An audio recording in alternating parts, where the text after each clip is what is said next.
السلام عليكم ورحمة الله.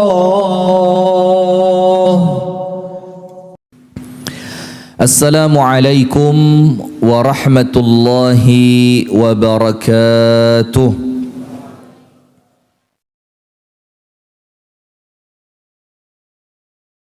إن الحمد لله نحمده ونستعينه ونستغفره ونستهديه ونتوب إليه ونعوذ بالله من شرور أنفسنا ومن سيئات أعمالنا. من يهده الله فلا مضل له ومن يضلل فلن تجد له وليا مرشدا.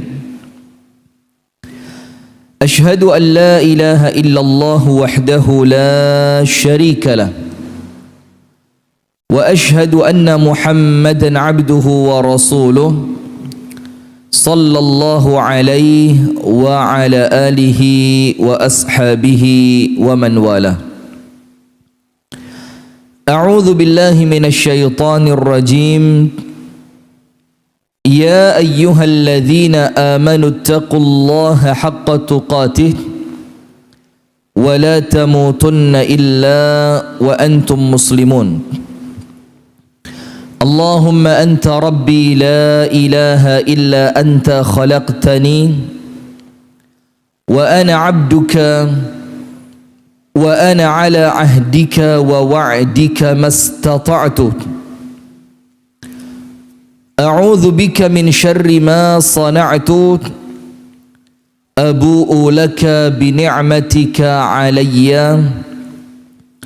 وأبوء بذنبي فاغفر لي فإنه لا يغفر الذنوب إلا أنت.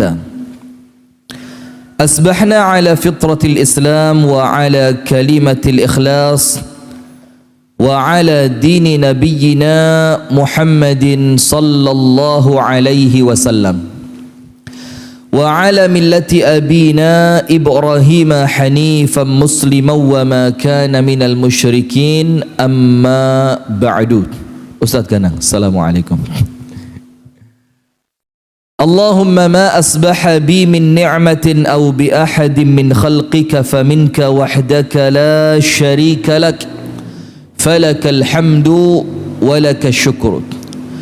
اللهم إنا نسألك علما نافعا ورزقا طيبا وعملا متقبلا. آمين يا رب العالمين. Hadirin sekalian, ibu-ibu dan bapak-bapak yang semoga kita bersama dirahmati oleh Allah Subhanahu wa taala. Puji dan syukur alhamdulillah kita haturkan kepada Allah atas setiap limpahan nikmat yang Allah karuniakan kepada kita, sehingga di pagi hari ini alhamdulillah kita diberikan kesempatan oleh Allah untuk kembali bangun, untuk kembali mengisi pundi tabungan amal kebaikan kita. Dan alhamdulillah di pagi hari ini kembali kita diizinkan oleh Allah untuk istighfar, tobat kepada Allah Ta'ala. Karena banyak di antara kita yang gak sempet tobat keburu meninggal. Banyak di antara kita gak sempet nambah amal kebaikan, amalnya belum cukup, wis kadung meninggal. Nah, maka alhamdulillah kita di pagi hari ini oleh Allah dikasih kesempatan minimal untuk dua. Kalau masih punya dosa, cepat-cepat tobat sebelum mati. Kalau merasa amalnya kurang, cepat-cepat ditambahi sebelum mati. Maka kita bersyukur kepada Allah dengan harapan semoga dengan syukur kita kepada Allah semacam ini, semua nikmat yang Allah berikan oleh Allah ditambah. Amin ya rabbal alamin. Berikutnya salawat beriring salam semoga tercurah dan terlimpahkan kepada uswah kita, suri tauladan kita dan kekasih kita bersama, Nabi besar, Nabi agung, An-Nabi Muhammad sallallahu alaihi wasallam.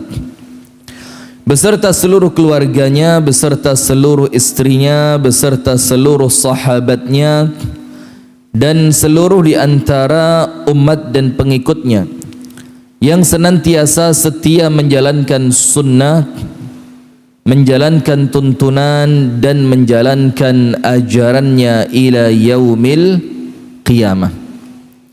Hadirin sekalian, kami diberikan tema di pagi hari ini. InsyaAllah tidak panjang-panjang ya, kita mau ceramah sampai syuruk saja, yaitu tentang 3 kunci kebahagiaan. Ini ada hadis, ada ucapan Al-Imam Ibnul Qayyim Al-Jauziyah. Jadi tinggal kita pilih yang mana. Kalau disebutkan dalam hadis yang sahih, min sa'adatil mar'i, Rasulullah bersabda 3 kunci bahagianya manusia. Nomor 1, al-baitil wasi', dia punya rumah yang luas. Jadi punya rumah luas itu penting, dan dimaknai oleh para ulama dengan makna hakiki dan makna kiasi. Makna hakiki berarti omai betul-betul jembar, enak Pak. Karena kalau rumah kecil kadang-kadang di mana-mana ketemu dia, ini sumpek. Dek pawon ketemu, dek kamar ketemu, tidak ada tempat untuk menyendiri. Yang kedua, wal markabis sari', kendaraannya nyaman. Punya motor, punya kendaraan, punya mobil yang nyaman. Dan itu Rasulullah sendiri yang mengatakan itu salah satu kunci bahagianya manusia. Dan yang ketiga, wa an takuna lahu zaujatan salihatan tu'inuhu ala amri dinih, dia punya istri. Kalau untuk perempuan berarti dia punya suami yang senantiasa menolong dia untuk urusan akhiratnya. Sebagaimana sebagaimana Abu Dzar Al-Ghifari ketika punya istri tidak cantik, dalam tanda kutip ya, karena ini sahabat ya, tidak cantik, dinikahi dalam keadaan tidak lagi gadis, dan dia bukan seorang perempuan merdeka tapi mantan budak. Tapi istrinya Abu Dzar Al-Ghifari ini, apa kata Abu Dzar? Tuqidhuni idza nimt, itu perempuan yang membangunkanku sholat malam kalau aku ketiduran. Wa tusyajji'uni idza kasult, itu perempuan yang senantiasa nyemangati aku kalau aku lagi lemes. Wa hiya allati tudzakkiruni idza nasit, dan itu perempuan yang senantiasa mengingatkan aku kalau aku lupa. Nah, ini yang kita butuhkan. Nah, maka itu menurut hadis An-Nabi sallallahu alaihi wasallam. Jadi 3 kunci bahagia menurut Nabi Muhammad. Nomor 1, rumah yang luas. Tapi boleh jadi rumah yang luas ini maknanya bukan ukuran tapi kenyamanan. Tapi apa? Kenyamanan. Nomor 2, kendaraannya gak rewel, kudanan mogok. Ini ndak nyenengin ini. Yang ketiga, istri salihah yang menolong dia dalam urusan agama. Nah, tapi di pagi hari ini saya tidak mau bicara tentang hadis itu. Bukan berarti hadis tidak mulia, jauh, tidak, sangat mulia. Tapi ada ucapan Al-Imam Ibnul Qayyim Al-Jauziyah di dalam kitabnya Al-Wabil Sayyib, dan disebutkan pula oleh Al-Syeikh Muhammad At-Tamimi di dalam kitabnya Al-Qawaid Al-Arba' atau Thalathat Usul.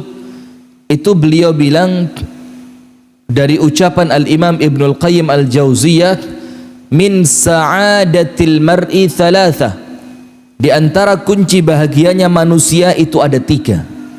Jadi panjenengan kalau pengen bahagia sing telu ini panjenengan cekeli. Min sa'adatil mar'i thalathatu umur, yang bikin manusia itu bahagia ada 3. Nomor 1, beliau rahimahullahu ta'ala mengatakan,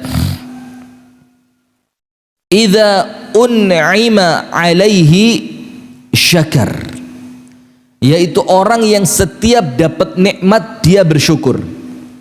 Idza un'ima alaihi syakar. Kalau dapat nikmat, syukur.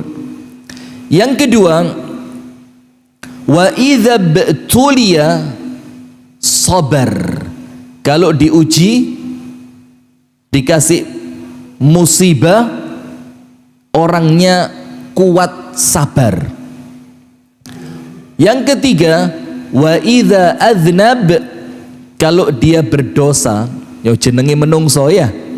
Kalau dia berdosa, wa idza aznaba istaghfar,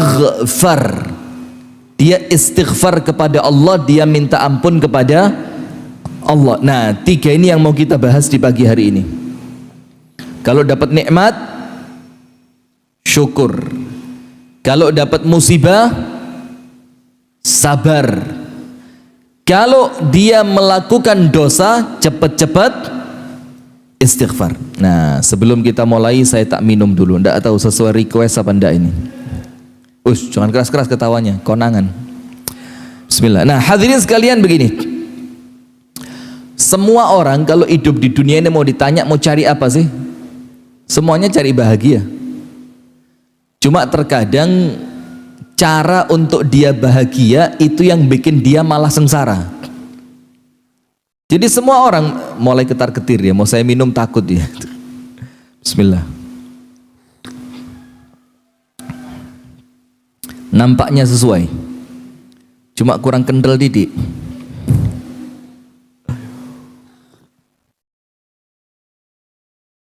Jazakumullah khair. Semua orang di dunia ini kalau ditanya kepingin apa, jawabannya apa? Kepingin bahagia. Orang itu sudah punya rumah satu, dorong lego, kepingin rumah dua. Dikira dia dengan punya rumah dua dia bakal bahagia, ternyata enggak. Saya barusan ketemu teman di Malang, kira-kira 3 hari apa 2 hari yang lalu. Baru kejadiannya 2 apa 3 hari yang lalu. Dia bilang, saya ini semakin kaya kok semakin sengsara katanya. Saya bilang, saya enggak kaya-kaya amat tapi bahagia. Terus saya tanya, kenapa kok makin kaya makin sengsara?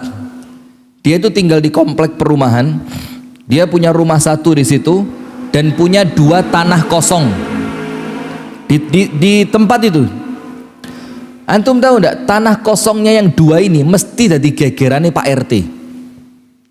Kenapa? Enggak pernah dibersihkan, rumputnya tinggi, khawatir menjadi sarang ular. Akhirnya bingung dia, baru 2 bulan dibersihin, tinggi lagi, cari orang bersihin lagi. Nanti ketika dia keluar kota nggak sempat bersihin, ditegur lagi sama Pak RT. Mikir dia, loh, aku iki tambah soge kok tambah soro. Dia mau tonggo teparut, diparani Pak RT, bingung cari tukang bersih-bersih kebun. Nah, maka itulah hadirin, hakikatnya apa? Kadang-kadang kita ini kepingin bahagia, tapi ternyata cara yang kita cari untuk supaya kita bahagia itu keliru.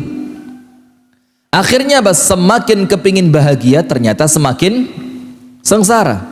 Koruptor itu ya, tambah sugih. Sekarang saya mau tanya dulu, kalau ada tolong saya diberitahu. Mudah-mudahan ini jadi tambahan ilmu ya, amin. Tapi nampaknya tidak ada. Carikan untuk saya satu koruptor yang tidak punya selingkuhan. Satu aja koruptor yang orangnya itu korupsi, maling, makan uangnya rakyat, dan kemudian tidak punya gendaan. Coba di Blitar ada apa enggak? Ya Pak Ustadz Ganang, ada apa enggak kira-kira? Panjenengan enggak koruptor panjenengan. Ada enggak kira-kira hadirin? Enggak ada. Karena jalan untuk mencari kebahagiaan yang dia cari itu jalan yang keliru.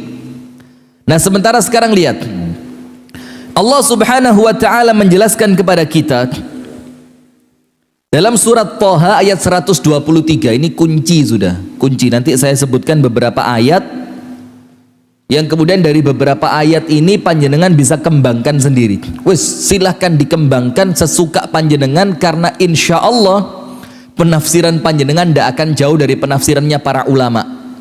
Karena ini bukan termasuk ayat mutasyabihat, ini termasuk ayat apa? Muhkamat, sing insya Allah semua orang yang baca ngerti makna dan faham artinya. Nah, maka Allah Ta'ala berfirman dalam surat Taha ayat 123, "Faman ittaba'a hudaya fala yadhillu wala yashqa." Orang-orang yang mengikuti petunjuk kami, petunjukku, kata Allah. Apa petunjuknya Allah? Secara garis besar, ya syariat ini petunjuknya Allah. Ya apa panjenengan sholat, ya apa panjenengan dagang, ya apa panjenengan bertetangga, bagaimana panjenengan berumah tangga, bagaimana panjenengan bekerja. Itu ketika itu merupakan petunjuknya Allah yang Allah turunkan dalam Al-Quran dan As-Sunnah, maka Allah katakan famanittaba'a hudaya, orang yang mengikuti petunjukku yaitu Al-Quran dan As-Sunnah, fala yadhillu, tidak mungkin tersesat. Dan orang itu kalau tidak tersesat hidupnya bahagia. Orang itu kalau tidak kesasar tekonnya cepet. Orang itu kalau tidak tersesat, dia tidak akan buang waktu, tidak akan buang uang, tidak akan buang tenaga. Sementara kadang-kadang waktu yang terbuang sia-sia, uang yang terbuang sia-sia, tenaga yang terbuang sia-sia, itu menghindarkan manusia dari bahagia. Bingung, kaget ya, waduh kadung metu duit gak oleh apa-apa, waduh kadung kesel gak dapat apa-apa, waduh ternyata sudah terlanjur jalan jauh, ternyata jalan saya apa? Salah. Nah, maka Allah bilang kalau tidak ingin tersesat, ikuti petunjuknya siapa? Allah. Maka Rasulullah bersabda yang panjenengan semua sudah tahu, aku tinggalkan untuk kalian dua perkara, kalau kalian pegang erat dua perkara ini, kalian tidak akan sesat selamanya. Yang pertama Al-Quran, dan yang kedua sunnah Nabi besar Muhammad sallallahu alaihi wasallam. Nah, kemudian Allah bilang apa? Ya Allah, kalau aku mengikuti petunjukmu ya Allah, maka ibu-ibu nggak usah ngikutin artis, Bu, ya. Mana ibu-ibu? Tidak kelihatan, Bu? Oh, di sana. Ini bukan ibu, mbak ini ya. Mbak apa, adik? Maka kalau panjenengan kepingin selamat hidupnya di dunia, ndak usah ngikut artis, bahkan afwan, ndak usah ngikut ustad. Kadang-kadang ustad itu ya gak kena. Ada ustad ngemplang uang bisnis, ada apa enggak? Ada ustad kawin lari, ada apa enggak? Macam-macam. Karena Allah enggak nyuruh kita ngikutin ustad, Allah nyuruh kita ngikutin Al-Quran dan As-Sunnah. Maka Allah bilang setelah kita tidak akan tersesat, Allah bilang apa? Wala yashqa, dan hidupnya tidak akan sengsara. Nah, sekarang saya mau lihat yang ngomong ketika panjenengan mengikuti petunjuknya Allah maka panjenengan tidak akan sengsara. Ini yang ngomong siapa? Allah. Sementara kita semuanya tahu Allah itu ketika berbicara tidak mungkin dusta, ketika berjanji tidak mungkin mengingkari. Berarti orang yang kepingin betul-betul bahagia, tidak ada cara lain untuk dia, apalagi sampai mengekor di balik dunia. Anda lihat orang-orang kaya-kaya, na'udzubillah min syarri dzalik.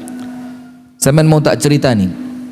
Saya tidak mau sebut tempat, tidak mau sebut tokoh, karena kalau live ini memang bahaya sekarang. Ini cerita kami dengerin langsung. Jadi ketika diundang ke rumahnya orang kaya banget, wis top sugih, top, bahkan punya jet pribadi. Sudah diundang ke rumahnya gitu, ada santunan yatim piatu, kemudian ada tausiah segala macam. Kita itu eker-ekeran di rumahnya dia. Sip. Omai gede, montori akeh, sodakoi gak mandek, gitu kan? Sudah, hari itu kita pulang. Takjub luar biasa. Yo, bahaya memang. Sering kumpul wong sugih itu bahaya. Serius ini. Itulah kenapa salah satu ciri khasnya Rasulullah Sallallahu Alaihi Wasallam itu pengikutnya minad du'afa. Pengikutnya itu orang-orang yang lemah. Supaya apa? Supaya senantiasa mendapatkan pertolongan Allah lewat mereka. Maka Rasulullah bersabda, ala wa innakum latunsaruna wa turzaquna illa bidu'afaikum kalian itu dapat pertolongan Allah, dapat rezeki dari Allah, itu karena banyaknya orang lemah yang ada di sekitar kalian. Maka kalau kita ini hidup bersama mereka, Allah titipkan rezeki mereka lewat kita. Allah berikan kekuatan kepada kita untuk bisa nolong mereka. Tapi lek kumpulane wong sugih, sing ono mewek tok sampean mulih, aduh motor ku elek, omahku elek, sofa ku elek. Nggak bisa. Nah sudah beberapa waktu setelah kita diundang itu hadirin, apa yang terjadi? Kita dengar beritanya baru belum lama, ya kira-kira 1 atau 2 pekan setelah undangan itu, dia dituntut cerai oleh istrinya. Curhat ke salah seorang di antara kita, wah ana harus ketemu sama antum sekarang juga. Nggak bisa, jadwal pengajian, lo harus ketemu. Ditolak sama salah satu yang di WA oleh beliau tadi. Cari yang lain, ditolak lagi, cari yang lain, ditolak lagi, cari yang lain, ditolak lagi. Sampai akhirnya dia ngaku di WA itu, ana dituntut cerai sama istri ana. Kayaknya runtuh dunia ini. Kemudian setelah kita semuanya sama-sama tahu, kita mainin di grup WA. Kita bilang apa? Gelem gak? Punya harta seperti dia, tapi ujian rumah tangganya juga sama seperti dia. Kita bilang, oh lah, ndak mau. Nggak mau, mendingan ngini-ngini aja tapi rumah tangga bahagia. Toh hartanya dia kita pakai juga. Kita kalau mau pengajian dikirimin mobilnya dia. Kita kalau mau ada acara dikirimin duit dari dia. Kita kalau mau makan diajak makan ke restoran mahal sama dia. Artinya rezekinya dia kita juga rasain, tapi musibahnya dia kita tidak ikut. Nah artinya ketika panjenengan salah cari bahagia, yo itu yang terjadi. Karena bahagia itu tidak Allah letakkan pada harta, tapi untuk siapa yang mengikuti Allah dan Rasulnya, itulah orang yang paling bahagia. Nah kemudian yang kedua, dalam surat Thaha, tadi ayat berapa yang pertama? 123. Sekarang kita balik ke surat Thaha ayat 1. Allah Ta'ala berfirman, Thaha, ma anzalna alaikal qur'ana litashqa. Tidaklah kami turunkan Al-Quran ini, dalam tanda kutip, tidaklah kami turunkan syariat ini kecuali supaya kalian apa? Supaya kalian tidak susah hidupnya, supaya kalian tidak sengsara hidupnya. Disebutkan oleh ulama tafsir dalam kitab Ibnu Katsir, dikatakan apa? Ma anzalna alaikal qur'ana litashqa. Kami tidak turunkan Al-Quran itu supaya kalian sengsara. Artinya apa? Anzalna alaikal qur'ana litas'ad. Anzalna alaikal qur'an litas'ad. Kami turunkan Al-Quran ini untuk kalian supaya kalian bahagia. Nah sementara kita sekarang, baru kemarin di Malang, Syekh Husain Jabir, adiknya Syekh Almarhum Ali Jabir, itu mengatakan kualitas hidupmu itu dihitung dari apa? Mana lebih banyak kamu pegang antara HP atau Al-Quran. Jadi mana lebih banyak kamu pegang antara HP dan Al-Quran. Dari situ kualitas hidupmu bisa dilihat. Dari situ kualitas hidupmu bisa dilihat. Cuma sekarang kita ngeles. Apa kita ngelesnya? Loh Ustaz, Al-Quran ini kayak ini. Al-Qurannya di sini. Kitab-kitabnya di sini Ustaz. Azkar Imam Nawawi di sini Ustaz. Azkar Sabah wal Masa di sini Ustaz. Yo bedo. Karena di sini yo campur gambari perempuan ndak jilbaban yo ada lewat grup WA ya. Kadang-kadang kita ini ndak mau cari gambar itu, tapi dari grup WA melbu. Bahkan kadang-kadang yo TikTok yang kusruh-kusruh itu yo melbu ya. Dan tidak ada baiknya nyampur antara yang hak dan yang batil. Quran yo Quran. Azkar Imam Nawawi yo azkar Imam Nawawi. Zikir pagi petang yo zikir pagi petang. Kalau bisa jangan dicampur-campur. Maka Allah katakan, kami turunkan Al-Quran itu kepada kalian supaya kalian bahagia. Cuma sayangnya kita tidak mau cari bahagia dari Al-Quran. Sampai ada seorang murid tanya kepada gurunya, kam alayya min qiraatil Qur'anil yaumi. Wahai guruku, saya ini yang bener baca Quran sehari berapa sih? Jadi tanya sama gurunya, piro sing genah iku piro? sak juz, 2 juz, 3 juz, 1 lembar, 2 lembar, berapa? Gurunya jawab apa? Biqadri iradatika anta sa'ad, sesuai keinginanmu untuk bahagia. Kalau kamu kepingin bahagianya banyak, ya baca Qur'annya harus banyak. Kalau kamu kepingin bahagianya sedikit, ya wacon didik, baca sedikit. Kalau kamu tidak pengen bahagia, tidak usah dibaca itu Al-Quran, maka sengsara hidupmu. Kemudian ayat yang terakhir sebelum kita pindah pada penjelasan ucapan Ibnu Qayyim Al-Jauziyah, Anda buka surah An-Nahl ayat 97. Surat apa? Toha 123, Toha ayat 1, An-Nahl berapa? 97. Di sini jelas Allah Subhanahu wa taala berfirman, man amila salihan, barang siapa di antara kalian, man di sini ini man syartiyah. Jadi nanti tanya Ustadz Ganang, ya, ini man di sini untuk apa? Syartiyah. Syartiyah itu syarat. Contoh gini, siapa yang lulus tak kasih hadiah. Maka supaya dapat hadiah caranya bagaimana? Harus apa? Lulus. Nah, dan ini yang ngasih syarat bukan orang tua kita, yang kadang-kadang syaratnya meleset. Wes lulus gak dikei. Kadang-kadang begitu. Siapa yang hafal Quran boleh cepat nikah. Wes apal. Bahkan bukan 30 juz, 34. Yo gak dirabek-rabek, no. Ini bahaya ini. Sementara ini yang memberi syarat bukan manusia tapi siapa?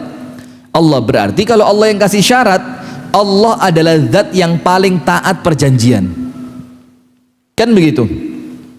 Artinya ketika antum menjalankan itu, antum tahu tidak makna Allah itu dalam salah satu Asmaul Husna, Asy-Syakur. Apa salah satu Asmaul Husna itu apa? Asy-Syakur. Apa salah satu makna dari kata Asy-Syakur? Memberi balasan besar dari amalan yang kecil. Itu arti dari Allah Ta'ala itu zat yang paling pandai bersyukur. Jadi ketika panjenengan melangkah 1 kepada Allah, Allah melangkah 10 buat panjenengan. Ketika panjenengan jalan kepada Allah, Allah berlari kepada panjenengan. Panjenengan mendekat 1 jengkal, Allah mendekat 1 hastad. Jadi kita ini tidak pernah menang lawan Allah. Allah senantiasa jauh lebih baik, lebih dermawan, lebih keren, lebih semuanya. Nah, termasuk ketika Allah mengatakan dalam surah An-Nahl 97, man amila salihan, barang siapa melakukan amal soleh. Amal soleh itu apa? 2. Nomor 1, akhlasuha wa aswabuha. Yang paling ikhlas, yang paling benar, itu amal soleh. Jadi ikhlasnya harus paling kuat, sesuai sunnah nabinya harus paling kuat. Maka sekarang ini mohon maaf hadirin, kita jujur ya, dengan tema-tema ukhuwah yang senantiasa kita baca, yang senantiasa kita sampaikan, akhirnya umat ini bingung. Bingungnya apa? Kok saiki male-male kabeh-kabeh mali oleh. Zaman biyen ngene, oh ndak boleh itu menyelisih sunnah nabi. Sekarang oh ndak, itu khilaf. Dulu kalau ada acara apa, diadakan apa, oh tidak boleh, itu tidak sesuai dengan sunnah Nabi dulu. Sekarang gara-gara tema-tema ukhuwah dibilang oh tidak, yo jangan bilang bid'ah ya akhi. Ada kok ulama yang mengatakan itu. Jadi umatnya bingung gitu loh. Kalau saya pribadi, saya sampaikan prinsip saya seperti apa, baru kemudian saya ajarkan murid saya untuk toleran kepada yang berbeda. Diurui dhisik. Ajarkan dulu yang benar yang mana, yang sesuai dengan apa yang kita yakini, yang paling dekat dengan Al-Quran dan As-Sunnah yang mana, baru ngomong sama muridnya. Tapi ingat, kalau ada yang berbeda dengan kita, ojo langsung di salah no. Nah kalau begitu kesian kita punya anak hadirin, bingung anak kita, ini bapakku ini agamane apa? Kesian dia, maka harus punya prinsip. Nah, sementara Allah katakan man amila salihan, orang yang mengamalkan amal soleh. Amal soleh itu ikhlas dan sesuai dengan tuntunan siapa? Nabi besar Muhammad sallallahu alaihi wasallam. Dan Allah katakan min dzakarin au untha, baik yang melakukan itu laki ataupun perempuan. Jadi Islam itu tidak pandang gender dalam urusan akhirat, dalam urusan meraih surga. Rebutan lek perlu. Panjenengan tahu tidak? Ada seorang budak perempuan itu minta dikembalikan kepada tuannya yang lama gara-gara di rumah tuannya yang baru itu tidak ada sholat tahajud. Saking hebatnya orang di zaman salaf dulu. Jadi ada seorang budak tinggal di rumahnya laki-laki soleh dengan keluarganya. Mereka itu menghidupkan sepertiga malam, sak omah tangi kabeh, sepertiga malam yang terakhir. Ketika si tuan butuh duit, tuannya minta maaf sama budaknya tadi. Anda silakan buka dalam kitab Syiar A'lamin Nubala. Dijual sama tuannya, maaf ya saya butuh duit banget. Sebenarnya kami sayang sama kamu, keluarga kami cocok sama kamu. Tapi ya apa, kami butuh duit, kami harus jual kamu. Dijual, dibeli sama temennya. Setelah sampai di rumah temennya, kemudian menjelang sepertiga malam terakhir, ini budak bangun. Saomai tuan yang baru tidak ada yang bangun. Kemudian budak ini teriak-teriak di situ, as-salat, as-salat, as-salat, ayo salat, salat, salat. Kayak orang panik gitu. Tuannya bangun, istrinya bangun, terus bilang apa? Ahana waktu subuh, apa sudah masuk waktu subuh ini? Langsung budaknya nangis di situ. Budaknya bilang apa? Ya Allah, saya ini barusan pergi dari rumah tuanku yang tidaklah mereka itu masuk waktu malam kecuali mereka sholat dan menangis dan baca Al-Quran. Dan aku sampai di rumah kalian yang tidaklah kalian sholat kecuali yang wajib. Itu sedih dia. Akhirnya dia minta dikembalikan kepada tuannya yang lama. Ini menunjukkan bagaimana amal soleh di masyarakat zaman dulu, Pak. Kalau dibandingkan kita, tidak bisa dibandingkan sama sekali. Itu budak padahal. Nah sudah, maka Allah bilang man amila salihan min dzakarin aw untha. Pokok lanang ataupun wedok yang kegiatannya itu amal soleh terus, pagi amal soleh, menjelang siang amal soleh, siang amal soleh, menjelang sore amal soleh, sore amal soleh, sampai tidur amal soleh terus isinya, maka orang itu apa Allah jaminkan untuk dia? Falanuhyiyannahu hayatan thayyibat.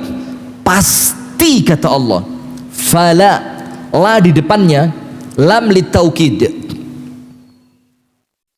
Kemudian fi'ilnya fi'il mudhari, artinya untuk sekarang, terus, dan sampai yang akan datang. Kemudian apa? Falanuhyiyanna, nun yang ditasydid itu untuk taukid. Taukid itu artinya penegasan dan penguatan makna. Maka Allah bilang, maka pasti sekarang dan selamanya, dan kepastian dari kami hidupnya pasti apa? Hayatan thayyibah, uripe mesti enak. Di rumahnya enak, di tempat kerjanya enak, di rumah siapapun enak, apapun pekerjaannya enak, apapun keadaannya pasti enak. Itulah kenapa ketika orang itu sudah taat kepada Allah Ta'ala, itulah ucapan Syekhul Islam Ibnu Taimiyah. Anda tahu Syekhul Islam Ibnu Taimiyah sampai dia itu bingung, ini musuh-musuh saya ini kepingin apa sih? Musuh-musuhku gitu, kepingin apa gitu loh. Dan itu yang sekarang mohon maaf ya, kita perlu sampaikan buat ustadz-ustadz kita yang ditangkap secara zalim ya, dan jerone hati mangkel betul. Cuma yang bikin kita semakin mangkel apa? Wis mangkel gak iso lapo-lapo. Wah itu kita nyesek di jerone dodo ini. Guru-guru kita yang langsung terjun ke akar rumput, yang memperjuangkan agama Allah, yang kita tahu sampai anak-anaknya bilang 24 jam untuk umat, 24 jam untuk umat, yang rumahnya sederhana, ndak punya mobil mewah, kemana-mana pakaiannya sederhana, dibandingkan koruptor sing gendaane akeh, rumahnya kakean, mobilnya ndak bayar pajak kadang-kadang. Itu diperlakukan seperti itu ulama kita. Waduh, tapi tidak khawatir. Kenapa? Allah itu ketika menguji manusia gak tahu keliru. Ada enggak Allah salah titip ujian? Tidak ada. La yukallifullahu nafsan illa wus'aha. Allah tidak akan membebani seseorang di luar batas kemampuannya. Maka ketika antum sama Allah diuji, berarti antum harus bahagia, berarti batas kemampuanku mengalahkan ujian ini.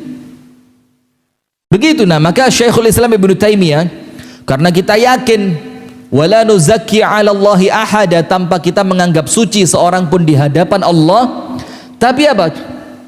Kita tahu beliau itu ahli ibadah, kita tahu beliau itu ahli ilmu, kita tahu beliau itu ahli zuhud, kita tahu beliau itu ahli jihad. Maka Syekhul Islam Ibnu Taimiyah mengatakan, ma yaf'alu a'da'u bi, ini musuh-musuh ini mau ngapain sih? Ini sudah tet syuruk ya, apa, tuluk tidak boleh sholat, tunggu dulu 1/4 jam baru boleh sholat, karena tuluk ini waktu keluarnya tanduknya setan ya, yang Rasul katakan tunggu hunaihatan, tunggu sejenak sampai nanti 10 atau 15 menit baru boleh sholat apa? Syuruk. Nah sudah, Syekhul Islam sampai bingung, ini musuhku mau ngapain mereka ini? Iki mereka telapo gitu loh. Mereka mengatakan, wa in sajanuni fasijni khalwa. Kalau mereka itu masukin aku ke penjara, maka di penjara itu kesempatanku bermesraan, berduaan dengan Allah, tidak diganggu siapapun. Lihat, tidak apa-apa, karena anda itu bahagia bukan di mana tempat, bukan dengan siapa, tapi ketika anda di situ membersamakan Allah di setiap gerak-gerik anda, maka anda pasti bahagia. Tahu Rasulullah bersama Abu Bakar di gua apa? Thur apa Hira?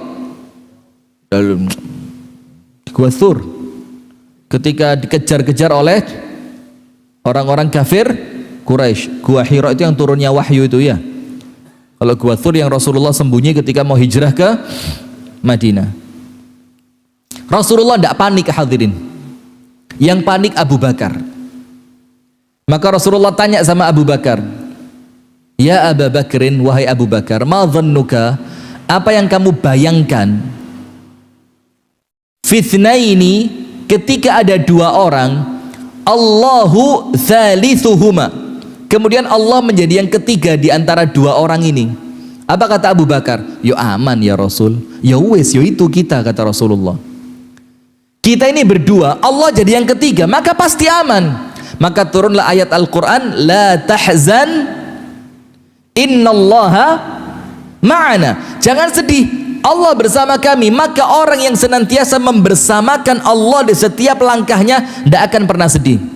Ala inna awliya Allah la khawfun alaihim wa lahum yahzanun alladzina amanu wa kanu yattaqun. Ketahuilah, kata Allah, orang-orang yang menjadi kekasihnya Allah, salah satu di antara kriteria kekasihnya Allah itu yang tidak pernah meninggalkan Allah dimanapun berada. Inna salati wa nusuki wa mahyaya wa mamati lillahi rabbil alamin. Itu salah satu kriteria walinya Allah. Apa yang Allah janjikan untuk walinya Allah? La khaufun alaihim, tidak pernah takut, walahum yahzanun, tidak pernah sedih. Siapa mereka? Alladzina amanu, orang yang imannya kokoh, tidak kecampuran syirik. Maka tidak ada wali syirik, itu tidak ada. Wali kok nang Gunung Kawi itu tidak ada, kecuali untuk dakwah di sana. Wa kanu yattaqun, dan takwanya, ibadahnya kuat. Tidak ada wali kok gak sholat. Panjenengan tahu sekarang ada orang-orang tidak sholat dianggap wali. Tidak tahu di Blitar, mudah-mudahan tidak ada. Panjenengan tahu Nabi Muhammad wali bukan? Ndukure wali. Ini walinya aulia ya Nabi Muhammad ini. Sholat tahajud sikile abu. Ini yang Nabi. Lo mosok wali oleh gak sholat? Aduh, kadang-kadang kita ini kenemenen. Kadang-kadang kita ini apa? Keterlaluan. Nah, maka Ibnu Taimiyah mengatakan, Ketika mereka memenjarakan aku, ini kesempatanku berduaan dengan Allah. Enak wis. Anda tahu Ustadz Farid Uqbah kemarin dipenjarakan sudah kira-kira 7 atau 8 hari ini ya. Itu beliau bilang sudah khatam Quran hampir 3 kali. Per 3 hari khatam sekali. Sedino maca 10 juz. Ketika beliau bilang ketika aku di luar tidak bisa. Sibuk melayani orang, sibuk ceramah, sibuk konsolidasi organisasi segala macam. Sekarang masuk penjara hampir 8 hari, hampir khatam 3 kali. Itu pilihannya Allah, tapi ojo njaluk di penjara, yo konyol. Oleh ngono aku tak di penjara. Lu jangan. Tidak ada hidup lebih nikmat kecuali hidup yang merdeka, betul? Nah, sudah, kalau mereka penjarakan aku, maka penjara itu apa? Khalwat, tempatku berduaan dengan Allah. Wa in taraduni fatardi siyaha. Kalau mereka mengusirku dari kampung, mereka mengasingkanku ke tempat yang lain, fatardi siyaha, maka pengasingan itu adalah rekreasi. Datang ke tempat yang baru, ketemu orang baru, lihat pemandangan baru, rekreasi, gak usah ruwet. Apa ruwet-ruwet? Wa in qataluni, kalau mereka mau bunuh aku, faqatli syahadah, silahkan. Maka insya Allah kematian di jalan Allah adalah kematian yang syahid. Terus orang-orang bingung, Ibnu Taimiyah kok bisa begitu? Gak bingung belas suripe, bahagia terus. Apa kata beliau? Fa inna jannati wa bustani fi qalbi wa hiya ma'i aina ma ruhtu. Karena taman indah dan surgaku itu di dalam hatiku, maka kemanapun aku pergi, dia mesti bersamaku. Jadi bahagianya dia bukan karena mobilnya hilang sedih, enggak, di sini bahagianya. Maka kemanapun aku pergi, bahagia itu mengikuti aku. Kenapa? Karena dia senantiasa bersama siapa? Allah. Maka dalam surah An-Nahl tadi Allah katakan, intinya amal soleh yang ikhlas karena Allah, sesuai dengan tuntunan Rasulullah, maka Allah yang jamin panjenengan pasti bahagia. Dan ingat, Allah bisa bikin panjenengan bahagia dengan harta ataupun tanpa harta. Allah bisa bikin Anda bahagia dengan istri ataupun tanpa istri. Allah bisa bikin Anda bahagia punya anak ataupun tanpa punya anak. Allah bisa bikin Anda bahagia sehat ataupun sakit. Allah bisa bikin Anda bahagia di rumah ataupun di luar rumah. Jadi Allah itu tidak ada Allahumma la mani'a lima a'taita wa la mu'tiya lima mana'ta wa la yanfa'u dzal jaddi minkal jaddu. Allah kalau sudah ngasih, siapa yang bisa nolak? Dan kalau Allah sudah menolak, siapa yang bisa ngasih? Maka wasiatnya Rasul kepada Abdullah bin Abbas ketika umurnya masih 8 tahun, apa Rasul bilang? Ya ghulam ihfazillahi yahfazka. Allah jogon sampean dijogo mbek Gusti Allah. Jadi orang-orang yang menjaga syariatnya Allah sama Allah pasti dijaga. Ihfazillaha tajidhu tujahak. Jagalah Allah, maka Allah akan senantiasa bersama dirimu.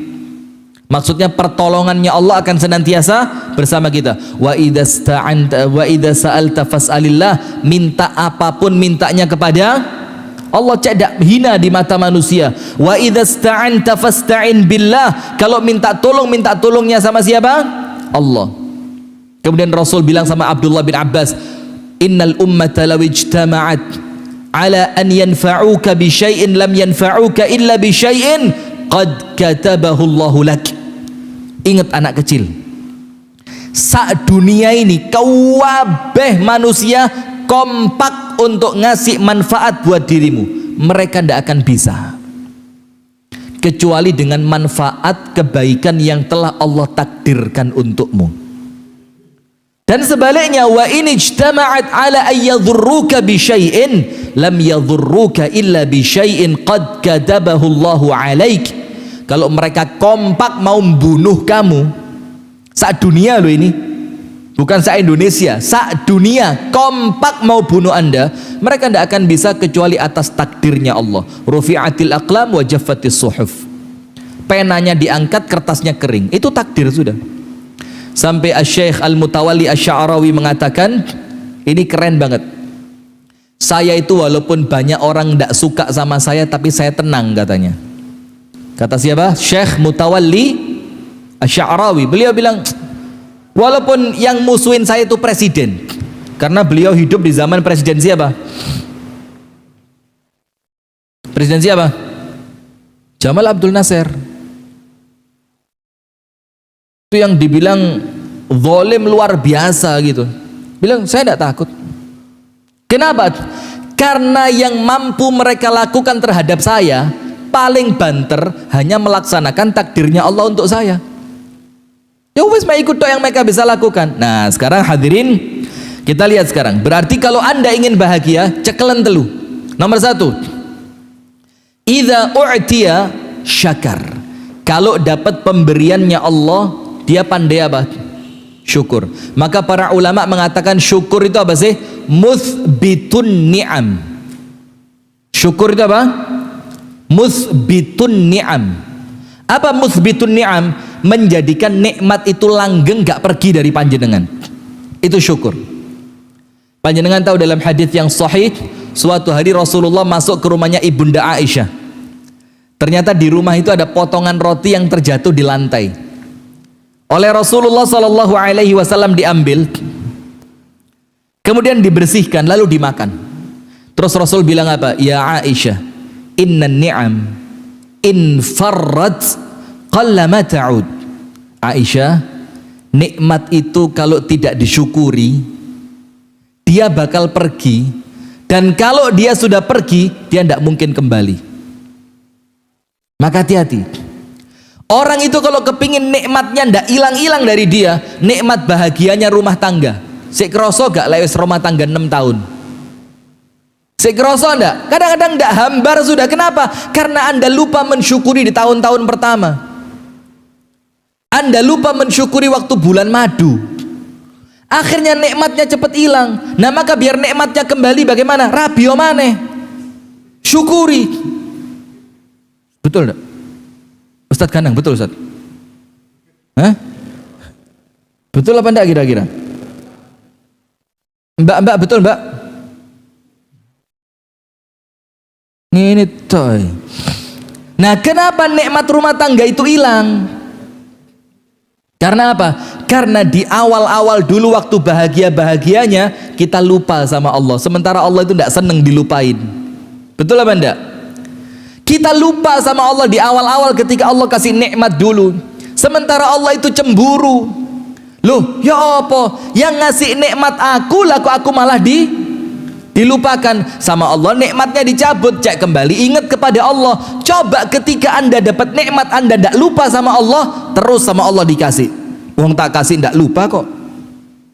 Pentingnya nikmat itu dicabut kan supaya panjenengan balik kepada Allah. Iya ndak? Dulu sehat walafiat, ndak tahu nang masjid.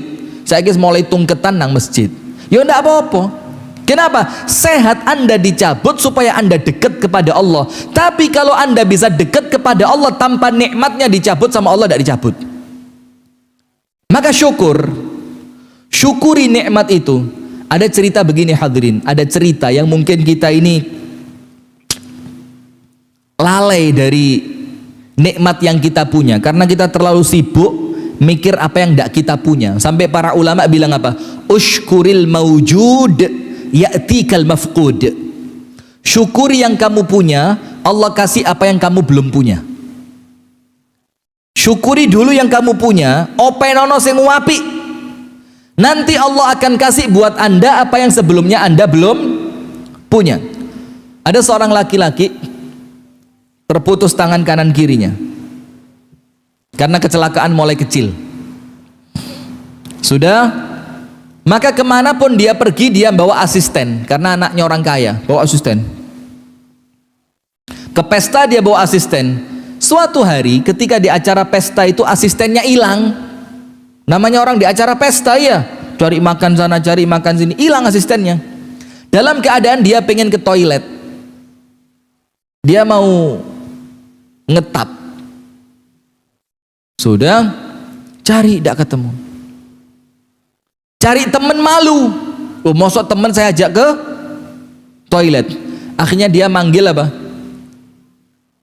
Manggil adiknya dia yang diajak ke pesta itu. Ta'al ma'ila al-hammam. Ayo anterin saya ke toilet. Diantar sama adiknya. Dibukain pintu toilet, kakaknya tadi yang tangannya terputus masuk, kemudian adiknya keluar, pintunya ditutup. Apa kata kakaknya? La ma tatrukuni. Jangan ditinggal saya. Buka no bajuku, saya tak bisa buka baju. Lihat, panjenengan buka baju ditolong orang apa sendirian? Pakai baju itu ditolong orang apa bisa sendiri? Sudah bersyukur? Tidak kerasa. Karena nikmat itu terkadang baru terasa kalau sama Allah sudah dicabut. Sudah, setelah bajunya dilepasin, itu adiknya mau keluar. Kata kakaknya, loh jangan keluar. Nanti yang nyawiin siapa? Nanti yang bersihin kotoranku siapa? Duduk adiknya di situ, Pak. Setelah selesai, disiramkan itu kotorannya, dibersihkan, maaf ya, kemaluan belakangnya sama adiknya. Panjenengan cawi sendiri apa dicawiin orang lain?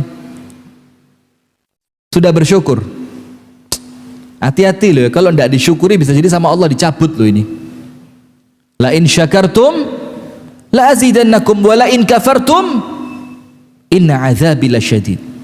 Sudah, ketika selesai sama adiknya dipakein baju, kakaknya bilang apa? Wadhini, wudhukan aku, saya tidak bisa wudhu. Diwudhuin sama adiknya, subhanallah. Nah, kita bisa melakukan semua itu Pak tanpa pertolongan orang lain, dan itu nikmat dari Allah.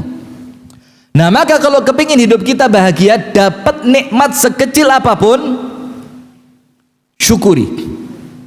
Itu nomor satu. Nomor dua, wa idza betulia sabar. Lek kena ujian, sabar. Maka doa, Rabbana afrigh alaina sabra, minta sabar. Karena sabar itu Pak, ndak ono wong lahir moro-moro sabar, itu ndak ada, apalagi orang Blitar. Blitar ini kan apa? Blitar itu kan kesannya keras gitu ya, pemberani, gak pantang apa, pantang menyerah, pantang mundur, itu orang Blitar ini. Tidak ada orang lahir moro-moro sabar, itu tidak ada. Maka Rasul katakan apa? Man tasabbara sabbarahullah. Sopo wonge sing latihan sabar, minta sabar, ikhtiar untuk sabar, doa minta diberi sabar, maka Allah bikin jadi dia orang yang sabar. Tidak ada sabar itu moro-moro sabar, itu tidak ada. Latihan, doa, ikhtiar, itu sabar. Panjenengan tahu perempuan di zaman Rasulullah yang kena penyakit ayan, tahu pernah dengar hadisnya ya? Perempuan ini kena penyakit ayan, tidak ada laki-laki mau nikah sama dia. Apa yang terjadi hadirin? Datang sama Rasulullah minta doain biar sembuh. Dan Rasulullah SAW itu kalau umatnya atau sahabatnya minta, itu sama Rasul tidak dikasih, tapi dikasih yang terbaik, yang lebih baik dari apa yang dia minta. Maka perempuan itu bilang, ya Rasulullah inni usra, ya Rasul, aku ini perempuan yang ayan, ma ahad yuzawwijni, tidak ada seorang pun mau nikah sama aku, sementara saya pengen punya anak, saya pengen punya suami, saya pengen punya rumah tangga. Ud'ullaha ayashfiyani, doain tolong ya Rasul biar Allah kasih saya sembuh. Rasul bilang apa? In syi'ti da'autullaha laki wa syufiti. Kalau kamu mau tak doain kamu sembuh, kalau mau. Tapi wa in syi'ti sabarti walakil jannah. Tapi kalau kamu mau sabar atas ujian ini, nanti kalau kamu mati masuk surga. Pilih mana? Pilih mana? Orang yang diuji sama Allah, kalau dia sabar, tempatnya dia surga.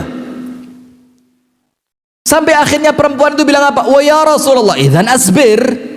Lah begitu ya, mendingan saya sabar. Kalau saya meninggal sama Allah dijamin surga. Tapi ya Rasul satu, apa itu? Kalau ayanku kumat atakasyaf, auratku kebuka. Padahal seharusnya dia kalau auratnya kebuka tidak dosa dia kan. Kenapa? Karena auratnya terbuka dalam keadaan tidak sadar. Sementara orang sekarang sadar buka aurat. Kita bilang neraka kok, oh Ustaz kok neraka wae. Kita bilang surga kok empani kok gampang heram surga nih. Iya. Ini ndak sadar saja, ndak rela auratnya kebuka. Maka doain saya ya Rasul, alla atakasyaf, supaya nanti kalau aku kumat auratku ndak terbuka. Dan sama Rasul didoakan, dan mulai hari itu setiap dia ayan auratnya ndak pernah kebuka. Sabar. Panjenengan tahu tidak dalam hadis riwayat Al-Imam At-Tirmidzi dengan sanad yang hasan, nanti di hari kiamat itu hadirin, orang itu sama Allah dibagi dua, ahlul bala wa ahlul afiyah. Ahlul bala itu orang yang waktu di dunia penuh dengan ujian, namanya ahlul bala. Yang kedua ahlul afiyah, orang-orang yang waktu di dunia itu uripe enak terus kayak panjenengan ini, gak tahu soro blas, duwe ono gak tahu kalong, utang gak duwe, bojo nurut, anak-anak api, kerjaan lancar, awak sehat, ngono gak nambah bojo iku lho. Sudah ahlul afiyah. Sudah, ketika sampai di hari kiamat, apa yang terjadi? Allah kumpulkan mereka berdua, ahlul bala, ahlul afiyah. Yang pertama sama Allah dihisab siapa? Ahlul bala dulu. Allah tanya sama malaikatnya, ya malaikati hasibuhum, hisab mereka. Ternyata apa? Ya Rabbi, ma'indahumudz dzunub, mereka tidak punya dosa. Dosa entek. Allah lebih tahu, tapi Allah tanya sama malaikatnya, loh kok bisa dosanya habis? Habis ya Allah, karena waktu setiap mereka kena musibah mereka sabar. Dan sabar ketika kena musibah itu menghapuskan dosa. Sudah, akhirnya apa? Oh ya sudah, kalau mereka tidak punya dosa, langsung angkut kemana? Surga. Ahlul afiyah ngelihat Pak, lu. Kok enak sekali. Hisabnya cuma ditanya punya dosa tidak punya, berangkat surga. Sementara ahlul afiyah dihisap rumahnya yang di pojok sebelah kiri, dihisap rumahnya di perumahan sana, dihisap rumahnya yang tidak kepake di sebelah sana, dihisap lagi mobilnya satu, dihisap lagi mobilnya dua, dihisap tentang anaknya yang keluar rumah malam-malam tidak dicari kemana, dihisap tentang istrinya yang senengannya senam joget poco-poco di pinggir puskesmas. Berat. Sementara mereka tidak pernah diuji, tidak ada penghapus dosa. Apa yang terjadi Pak? Ahlul afiyah, orang yang di dunia tidak pernah dikasih musibah sama Allah, itu nangis. Terus mereka bilang apa? Ya Allah, kembalikan kami ke dunia ya Allah, kasih kami musibah yang berat ya Allah, bahkan kalau perlu ya Allah, sisir daging kami dengan sisir besi supaya terlepas antara daging dan tulangnya. Kami rela ya Allah, tidak apa-apa, yang penting kami dapat seperti pahalanya orang yang waktu di dunia diuji.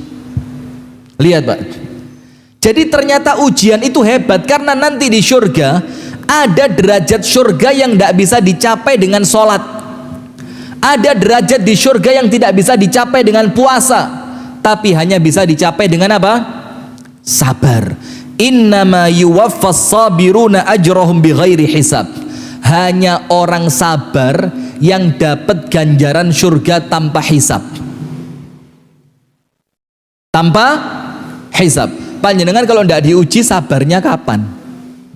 Iya apa enggak? Nah maka yang kedua, kalau kena ujian yang apa? Sabar. Sabar itu apa sih? Menahan diri untuk tidak marah atas ketetapan Allah, menahan lisan untuk tidak mengucapkan yang dimurkai oleh Allah, dan menahan perbuatan jangan sampai menampakkan murka atas apa yang Allah tetapkan buat kita. Jogo telu, lisan, hati, perbuatan. Jangan sampai ketika Allah menguji kita, nampak dari hati ketidaksukaan, nampak dari lisan kemurkaan, dan nampak dari perbuatan kita benci dengan ujian dari Allah. Sekarang yang terakhir, penutup. Wa idza adznab istighfar. Wis telu iki penak urip sampean. Pokok oleh nikmat syukurono, lek diuji sing sabar, lek nglakoni dosa cepet-cepet istighfar. Surga panjenengan. Insyaallah surga. Sekarang saya mau sebutkan satu hadis dari Rasulullah sallallahu alaihi wasallam. Ini hadis ekstrim banget. Tapi enak, nyenengno. Apa Rasulullah bersabda? Lau annakum la tudznibuna, kalau kalian itu gak duwe dosa, sekiranya kalian tidak berbuat dosa, ini loh, kalau panjenengan tidak punya dosa pak, la zahaballahu bikum, panjenengan sama Allah dibuang, dibuang, disingkirkan sama Allah. Wala jaa biqaumin yudznibun, kemudian Allah akan gantikan kalian dengan suatu kaum yang lain, ciptaan yang lain, manusia yang lain, yang tugasnya mereka berbuat dosa. Oh ya apa pak? Jadi dosa itu job desk kita pak. Ngerti job desk? Susah Blitar. Dosa itu tugas kita pak. Tapi ingat, tidak cuma berdosa. Setelah dia berdosa, dia beristighfar kepada Allah, kemudian Allah ampuni dia. Kan begitu? Nah maka ketika anda berbuat dosa, setan bikin anda terpuruk.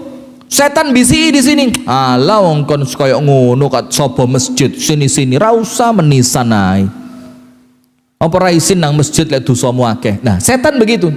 Tapi Allah itu bilang apa? Wahai hambaku, kalian berbuat dosa di siang dan malam, dan aku membuka tangan tobatku siang dan malam, minta maaflah kepadaku, aku ampuni kamu, kata Allah. Dan ada satu hadis yang bikin setan nangis ngis. Artinya pokok ojo sampai anda itu putus asa dari istighfar. Sebesar apapun dosa panjenengan, sampai dikatakan apa?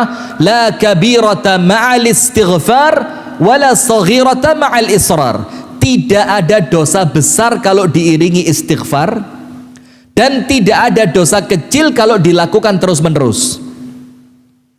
Kalau besar diiringi istighfar, insya Allah diampuni sama Allah, bahkan dihilangkan. Kalau dosa kecil tapi dilakoni terus lama-lama jadi besar, sedikit-sedikit lama-lama menjadi bukit. Kan begitu. Nah, dalam hadis riwayat Al-Imam At-Tirmidzi dikatakan begini, ya bna Adam, innaka ma da'autani wa rajautani ghafartu laka ala ma kana minka wala ubali. Manusia, kalau kamu itu mau berdoa saja, dongo, coba kamu mau doa dan kamu mau berharap rahmatku, kata Allah, apa yang terjadi? Ghafartu laka ala ma kana minka wala ubali. Dosamu sebelum ini kabeh semuanya tak ampuni dan aku tidak peduli, kata Allah. Dan tidak cukup sampai situ, dilanjutkan sama Allah, ya bna Adam, lau balaghat dhunubuka ananas samai, kalau dosamu seluas langit, thumma astaghfartani, kamu istighfar satu kali untuk dosa seluas langit, apa Allah bilang? Ghafartu lak, tak ampuni buat kamu. Ya apa? Ya bna Adam, wahai manusia, lau ataitani biqurabil ardi khataya, kalau kamu meninggal dunia bawa dosa seberat bumi. Seberat apa pak? Bumi. Gak karuan wis, gak iso ditimbang. Thumma laqitani lam tusyrik bi syai'an, kemudian ketika kamu meninggal kamu tidak pernah syirik. Apa kata Allah?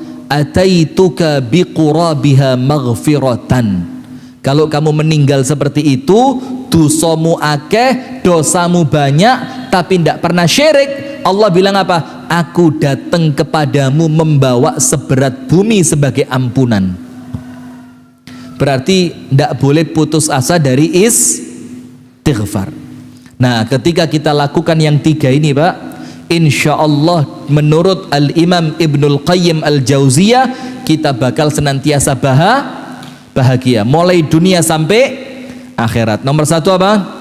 Ketika mendapatkan nikmat jangan lupa syukur.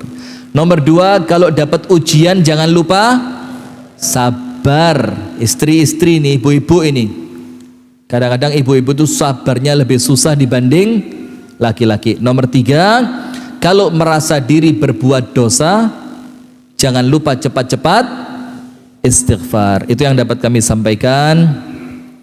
Kurang lebihnya mohon maaf. Hadanallah wa iyyakum ajma'in.